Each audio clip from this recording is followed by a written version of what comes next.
Bienvenidos a un nuevo vídeo en el canal de Flopball, un nuevo capítulo de la saga Highlights, donde repasaremos las mejores jugadas del mes anterior, es decir, del mes, en este caso, de diciembre. Repasamos las estadísticas del equipo, quiénes han sido los mejores. Y ojo, este mes lo lidero todo en puntos, 21,67, seguido por Carrión, 13,67 y Aragón, 13,50 en valoración, 35 de valoración por partido. Carrión, 12 y Marsal, 10. En rebotes, 10,67, impresionante los dobles. Marsal, Julián con 9 y Javi Carrión con 5 y en asistencias 4,33. Marsal, Julián, sorprendentemente ahí está, con 2 asistencias por partido, y Igor Medino con 1,33. Y ahora sí, os dejo con las mejores jugadas.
Y ahora repasaremos también la evolución mes a mes de las estadísticas. En el mes de octubre promedié 17, 4, 2,6 asistencias y 20 valoración. En noviembre 22 puntos, 5,5 rebotes, 4,25 asistencias y 30,25. Y este mes ha sido el mejor en cuanto a valoración, pero no en puntos, que bajé un poquillo, 21,67 puntos, pero en cambio en rebotes 10,67, 4,33 asistencias y la valoración de 35.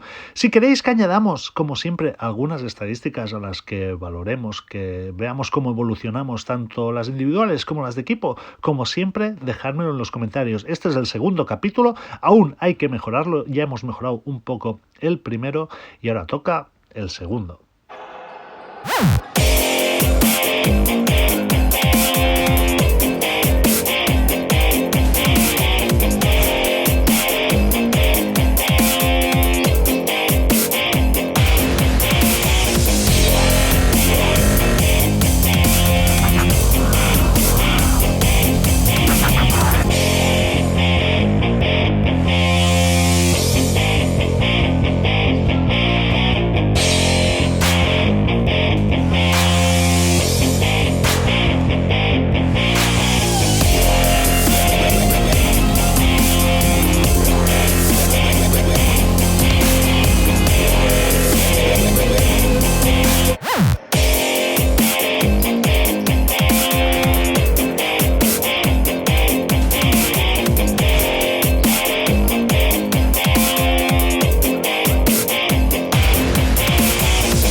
Y vamos ahora con las 5 mejores jugadas del mes. Ya sabéis, podéis dejar en los comentarios cuál es vuestra favorita de las 5. Y muy pronto haré una encuesta en la sección Mi Comunidad. La primera, Pablo Mendoza, crossover por aquí, por allá. Y ante 3 jugadores mete este canasto. Mira la repetición a cámara lenta, que se aprecia mejor. Por aquí, ¿no?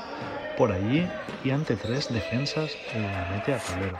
Segunda jugada, Rubén Aragón, este 2+1, Salvador. Ojo, es difícil, ¿eh? Parece fácil, pero es difícil, mirad. Doble falta y la mete encima, fue un básquet importante. Tercera, una jugada mía, una caño asistencia. Aquí no se aprecia del todo bien, pero fue un caño asistencia para Marsal, que por suerte no lo falló. La cuarta jugada que podéis escoger es la de David Rosic, otra caño asistencia y esta aún más clara. ¡Pam! Por debajo. Cierra el peaje, cierra el peaje. Y la última, vamos con otra jugada de Javi Carrión. Vaya pinchaco a tablero. Increíble. Como sabéis, como os he dicho ya, podéis dejar vuestra mejor jugada, la que os haya gustado más, en los comentarios, o bien esperar y ver en la sección Mi Comunidad cuál es la mejor jugada o la que más os haya gustado. Y como siempre, chicos, muchas gracias por todo. Muchas gracias por el apoyo que estáis dando a la sección Mi Temporada. Y nos vemos en el próximo vídeo. Por cierto, no os olvidéis de dejar vuestro like y, sobre todo, si os ha gustado demasiado, compartirlo. Nos vemos en el próximo vídeo.